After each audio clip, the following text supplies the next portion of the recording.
gamba nimba bwe tolina mulimu okyantiisa sawa ine ekintu kyali kubaako mumpulira kama yampita manyinze mukama yaŋŋaana okukola yakusangawa kama yaggaana okukola yakusangawa mukama yennyini akola ne Yesu yennyini akola yagamba kitange akola okutuusa kaakano nange nkola ndya abamanyi Bayibuli Yesu yagamba atya kitange akola okutuusa kaakano nange nkola ndya nange nkola ne Yesu akola n'ekitaffe akola gw'atakola oli wansi yaawa Katonda we yaani era owaawa ekimu ku bireese obutatambulira mu butuukirivu bunafu buki mu bakazi ne mu basajja.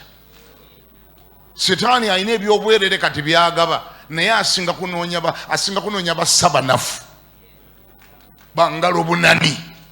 abati emirimu abagala ofuna ezaalayisi ez'amangu. Bw'obanga onoosigala ng'oli mulokole gamba nti bw'oba onoosigala oli mulokole ate olokokere ddala ate osigale ng'oli mulokole nsaba obeerenga bulungi mu bigambo byonna.